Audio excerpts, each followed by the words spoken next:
Hello and welcome back to PneumaticCraft Repressurized part 3. In this part I'm gonna tell you about how to make a little factory for yourself to make PCBs. PCBs are needed to make certain items and more difficult items, so I'm gonna start with how to make a PCB. Standard PCB, this is an empty PCB. You place green plastic and compressed iron inside the compressor chamber. Once you have that placed in, you get a empty PCB. When you take an empty PCB, you want to make it an assembled PCB. If you're gonna follow the instructions, it says that you have to throw the empty PCB inside of etching material to get your assembled PCB. How do you make etching material? It is shown as in this graph. You need to place inside the pressure chamber a bucket of water, 2 spider eyes, 2 green plastics, 2 rotten flesh and 2 gunpowders. And if you place it inside there, you can see that it will create 1 etching acid bucket. Once you have that bucket, you can make a hole in the ground and throw it in there, and there you have it. You have your etching acid. But then most people will do is throw their empty PCB inside of this etching acid. What will happen? It starts to boil and it'll start to work. Problem being is that the success chance of this thing is 0. So how do you know you have success chance? If you take an empty PCB and you go look at it, it says to put the UV box to progress. So it says to make a UV box. UV box is the item right here. So how do you make UV box? 3 redstone lamps at the top, compressed iron ingots at an L, and a pressure tube at the side. Then what it says, you need 1 blue PCB blueprint in the middle. How do you make a PCB blueprint? Well, you can't actually make one, so you get to get one. How do you get one? Just like all the other items, you can trade with them. But there's a special trick with this one. You can technically trade with it, but it's with a special trade method. Special trade method is with the Amazon tablet. How do you make an Amazon tablet? It's basically a villager trading station that you can use anywhere as long as you have a chest at hand. Doesn't matter what chest, you need a container, and that container will be the trading place. So how do you make it? Well, first you need the GPS tool and an air canister. And how do you make the GPS tool? Diamond at the bottom, glass pane in the middle, redstone torch at the top, 2 red plastics at the sides, and there you have it. You have a GPS tool. Then you need to make 1 air canister, 2 compressed iron ingots to the sides, 2 in the middle, and 1 pressure tube at the top. Make an air canister, and then you can make the Amazon tablet. If you have 7 gray plastics in pants shape, then GPS tool in the middle, air canister. Doesn't need to be full. You can place it empty as well, but if you fill it up, this thing will fill up with air as well. So this is how you make the Amazon tablet. Once you have the Amazon tablet, it will be empty, and once you click it, it won't work. So you need to fill it up and you have to charge it up. And how do you charge it? In a charging station. Charging station is really easy to make. 3 cobblestone steps at the bottom, 3 bricks in the middle, and a pressure tube, and there you have it. You have your charging station. Just for the sake of this video, I'm gonna make it a little bit more easy. What you do is place the empty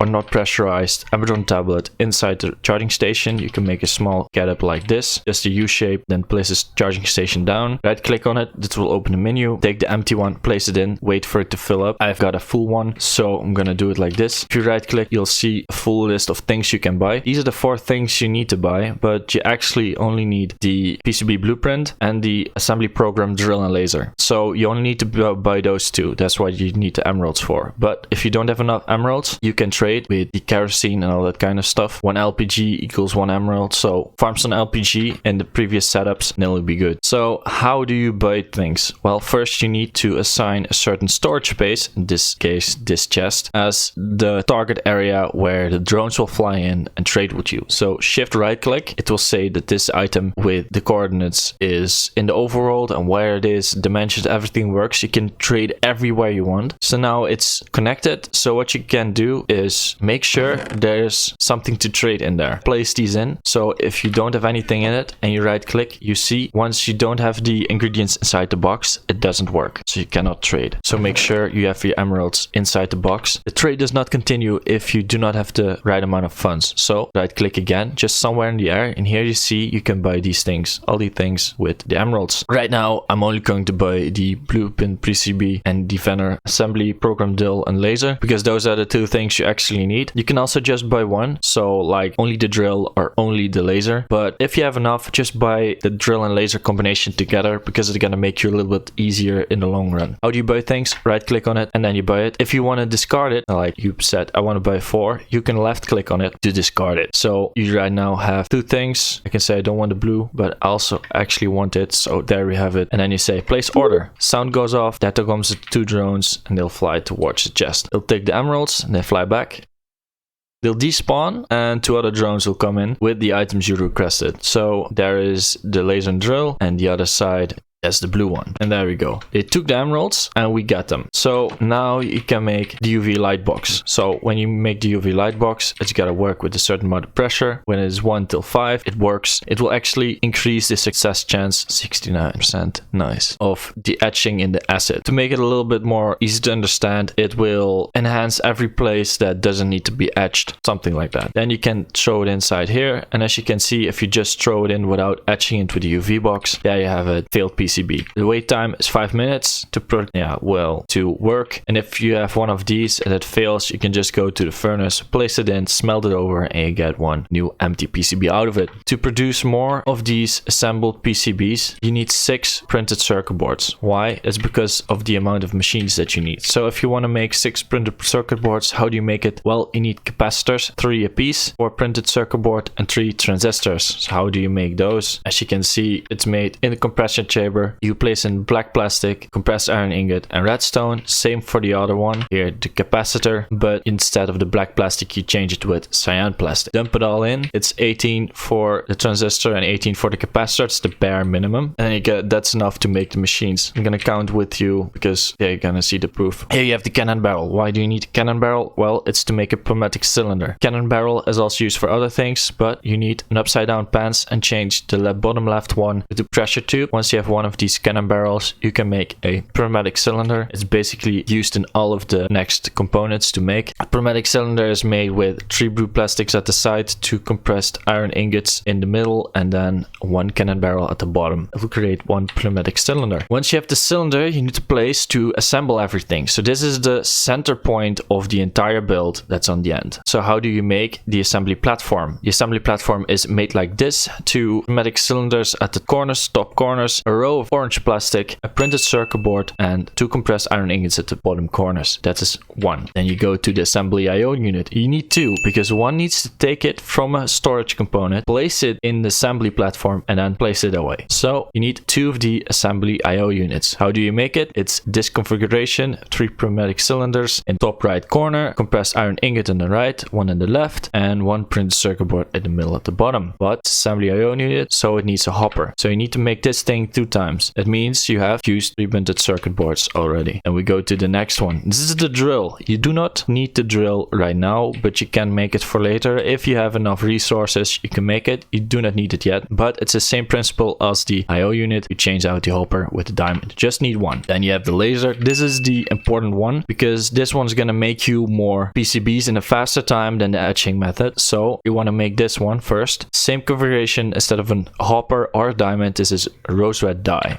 Place it in there. You only need 1 of those. Then the control unit, the brains. This is pretty easy. How do you make it? Well, 3 printed circuit boards in a shape like this. Then you get with 3 compressed iron ingots at the bottom and a pressure tube, the assembly controller. Once you have the assembly controller, you actually have the basic things to make it, but this thing has a short pressure range from 3.5 to 5. So we're gonna make a short and quick safety mechanism so this thing doesn't blow up on you if you do something else, because this is gonna take some time as well, but it's gonna be faster, but you want to do something else. So this is a quick and short safety mechanism. This is a safety tube model. What does it do? Well, I'm gonna explain in a second, but first, how do you make it? This is necessary. This is a pressure gauge that you need, a lever to the bottom left, a lever to the bottom right, and a pressure tube in the middle. Then we go to the pressure gauge itself. How do you make it? Something like a clock, but with a compressed iron ingot in the middle and gold pieces around it. Then you get a pressure gauge. You need to make 2 of those because that's important. A pneumatic wrench is really important because you need to change certain items. How do you make it? In the corners, compressed iron ingots. In the top middle part, orange die. Left middle part, air canister. And the lower middle part is a lever. Now for the pressure gauge tube module, you need a pressure gauge in the middle, a pressure tube in the bottom, and 2 redstone pieces down the sides of it. Then you get a pressure gauge. The thing with this pressure gauge, what I'm going to show you right here, is if it gets pressure, it will emit a redstone signal. So every half a bar it goes up, it will emit 1 more redstone signal strength. As you can see, it's right now 7 and it says 3.6 bars. Rounded down, we have 3.5 bars. That means times 2, 7 emitted redstone strength. You have the redstone right here and it says 7, now 6, and 5, and 4. And because it is 4 right here, it will do the same thing as right here, but reverse it.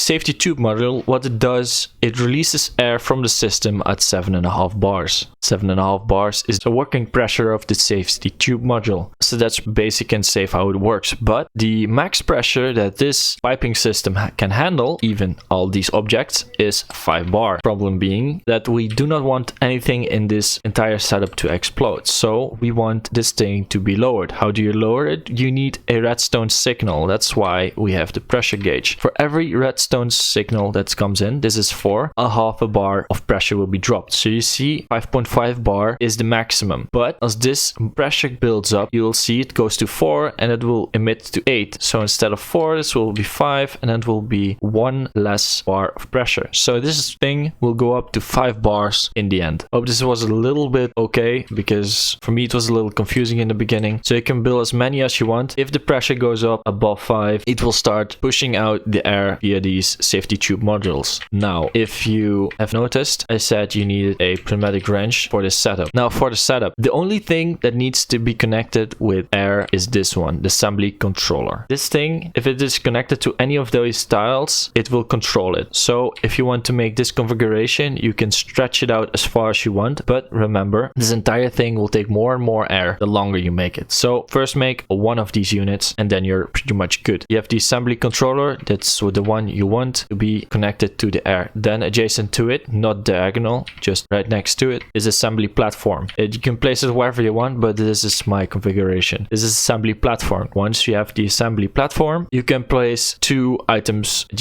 right beside it. That is or the drill or the laser. That is one of the 2 choices you have. These 2 have to be right beside it, or otherwise it won't work, because now this is set to work on this assembly platform, nothing else. So you can make it quite compact to just move this entire configuration 1 square over, and then this line won't work anymore on this line. Now, if you want to make it work and grab stuff from one place to another storage container, I've tried it with chests, but a hopper works fine. What you want to do, as you can see here, this one is blue, and it is not normally blue because you can change it. Now it is the export function, and it wants to export anything that's in here, but there's nothing in here. So I'm gonna say I want you to be normal and be the import. Blue is import. So now the system is standby and working. Chest is empty and the item hopper is empty. But if I take a certain item, like the empty PCB for example, and I place it inside here, you see the arm will go in, grab it from the storage unit. This is a storage unit right now, and it will be very slow. You can change it up with placing in speed modules, and it will be a lot faster. So there you go. It will be grabbed and placed inside here. You can see I've been letting it run for a little bit, and it will just keep producing assembled PCBs. It's way faster than making it by the etching method. So this is the setup. Make sure you have a chest besides the assembly IO unit. I thought you had to also use this transfer gadget, but that's not needed. As long as you place and work with the pneumatic wrench, this